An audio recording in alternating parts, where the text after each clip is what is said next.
On April 22, 2005, 30-year-old Tosha Lampkin and her cousin, Tanya Douglas, set out on a road trip from Houston, Texas.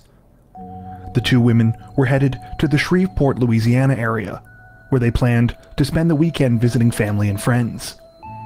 Though the cousins each led busy lives, they would make trips to Louisiana as often as they could, and considered it a fun getaway from their everyday routines back in Houston. Tosha, in particular, had a lot going on in her life. In between running a successful daycare and raising her 13-year-old son as a single mother, time to herself was hard to come by. Still, it was a life that Tosha loved. Her son was the most important person in the world to her, and she worked extremely hard to provide for the both of them. On that April evening, Tosha and Tanya made the roughly 250-mile trip to Louisiana in a 2005 Nissan Altima that had been rented for them by another one of their cousins. Aside from a minor traffic citation, the trip was mostly uneventful, and the two women arrived in Bossier City, just outside Shreveport, at around 11 p.m. and checked in to the David Motel. Though it was too late to visit family, the cousins were able to meet up with a couple of friends, and after a few hours, returned alone to their room at the motel.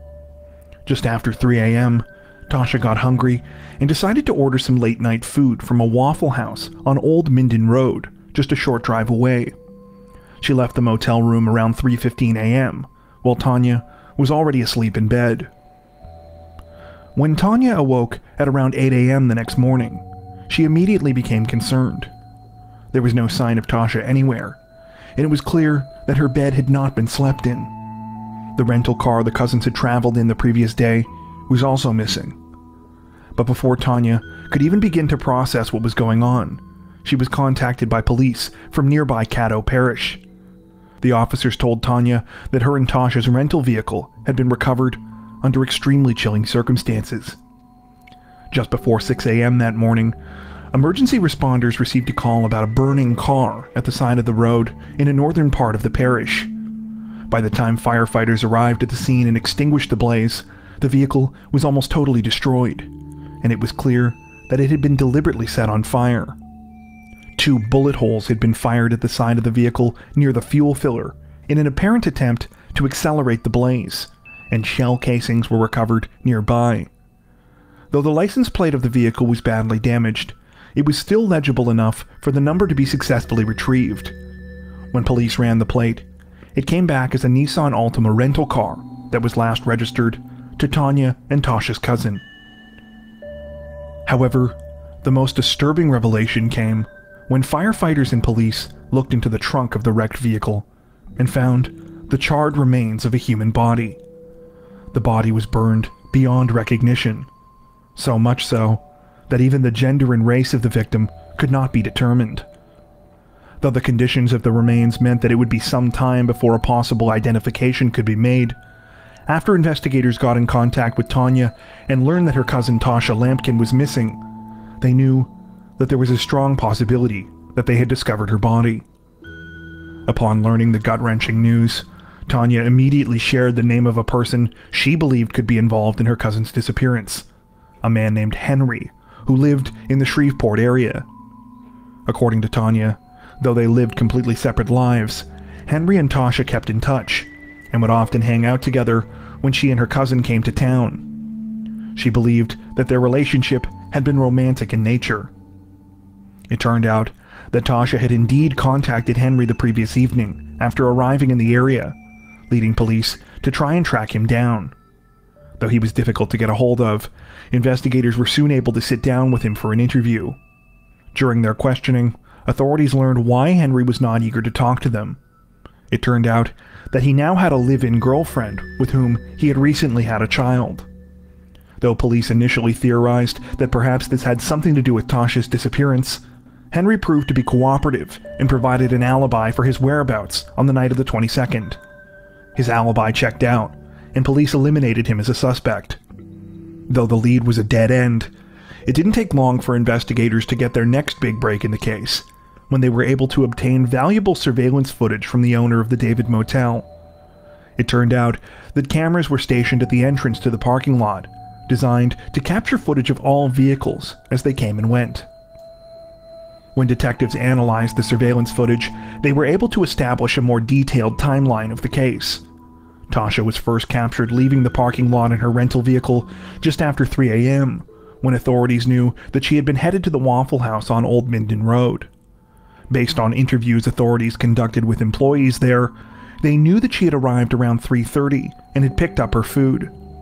The surveillance cameras further proved that Tosha had actually come back to the David Motel one final time just before 4 a.m., when her car was seen pulling into the parking lot.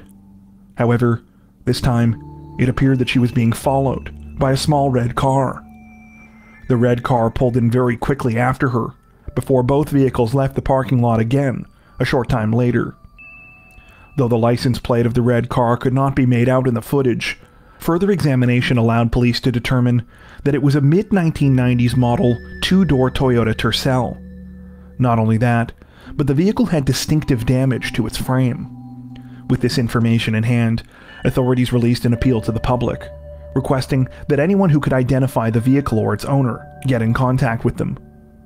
Amazingly, within a day or two of the appeal, a woman contacted police and told them that she was sure she knew the owner of the red Toyota. It was her daughter, Laquetta Stafford. When investigators spoke to Stafford, it soon became clear that they were on the right track. Stafford told police that the vehicle captured on the motel surveillance cameras definitely belonged to her, but that on the night in question, she had loaned the car to a 21-year-old acquaintance named Dwight Bacon. Furthermore, Stafford told investigators that though Bacon was only supposed to have the car for a little while on the night of the 22nd, he had taken off with it all night, and hadn't returned it until the following morning. When detectives interviewed Bacon, he initially claimed to know nothing about Tosha's disappearance. He said he was in the red Toyota, but that he was in a completely different part of town. However, when police officers interviewed some more people that knew Bacon, their suspicions about his involvement in the case grew. This was particularly true when they discovered that he had allegedly been hanging out with another 21-year-old man that night, named Brandon Davis. Davis had a long criminal history, and most recently had served 5 years for the robbery and intimidation of a 75-year-old woman. He had been out of jail for just 2 months. When police brought up Davis's name during their interrogation of Bacon, he finally began to crack. He eventually admitted that the two of them were involved in Tosha's disappearance and death. At Holiday Central, Discovery Plus is stuffing your stockings with more gifts than ever before. Deck the halls and walls. Challenge accepted. Slay the comp. Bacon told investigators that the crime had started out as a simple robbery. They had seen Tosha at the Waffle House and decided to follow her to steal her money and vehicle. Bacon claimed that when Tosha arrived at the motel, Davis jumped out of the red Toyota and pulled a gun on her. He then forced her to drive away at gunpoint. Bacon said that they first drove to a secluded area where they sexually assaulted Tosha and stole her money. They then forced the 30-year-old into the trunk of her vehicle and traveled to the location in northern Caddo Parish, where they assaulted her again. Bacon claimed that though they had never set out to kill Tosha, at some point, Davis became nervous that she would be able to identify them and their license plate. He said that it was at that point that Davis set Tosha's vehicle on fire, with her still locked inside the trunk. Authorities soon caught up with Brandon Davis and also interviewed him. Though he denied involvement in the crime for longer than Bacon, he too eventually admitted that he was present when it took place. However, much like Bacon, Davis also pointed the finger at his accomplice, claiming that Bacon was the primary aggressor. In Davis's version of events, Bacon was the one who wanted to kill Tosha, and he was the one who set the fire and shot into the vehicle's gas tank. He said that he didn't try to intervene because Bacon had the gun. When authorities searched both of the suspects' homes, they recovered the weapon that was used in the murder, a handgun registered to Dwight Bacon. Ballistics evidence at the scene was found to be a match to the gun. At the end of April, both Davis and Bacon were arrested and charged with first-degree murder and kidnapping in connection with Tosha's death. It was also soon reported that they would be facing additional charges for another alleged carjacking on the same night. The charges came after police discovered a pink contact lens case with the name Rebecca on it in the red Toyota that the pair had been driving. When police put out an appeal for information about the case, a woman named Rebecca Speed responded, saying that she had been approached by a man with a gun outside of her apartment at approximately 2 a.m. Speed said her contact lens case, purse, and car had been stolen. Thankfully, Speed was able to get away. Reports say that she later identified one of the two men in a lineup, though they do not specify if it was Davis or Bacon. At the end of July of 2005, officials at the Northwest Louisiana Crime Lab were able to positively identify the charred body found in the Nissan rental car as the remains of Tosha Lampkin. The identification was made using DNA and dental records. Reports from the crime lab also definitively confirmed the most brutal detail of the crime. Based on particles found in her lungs, it was determined that Tosha had indeed been alive when the car was set on fire. The two suspects were given separate court dates, and in April of 2008, Davis was the first to go on trial. He pleaded not guilty, and throughout the proceedings, his defense team attempted to argue that he was merely an unwilling participant in the events that had led to Tosha's brutal murder. The prosecution, meanwhile, argued that Davis was involved in each stage of the crime, and said that he was equally responsible. During the trial, they played footage of his interrogation video with police, in which he repeatedly denied involvement, only to later admit culpability in the killing. Prosecutors also introduced the testimony of a witness named Jarrett Ardoin, a jailhouse informant who had shared a cell with Davis for 8 months after his arrest.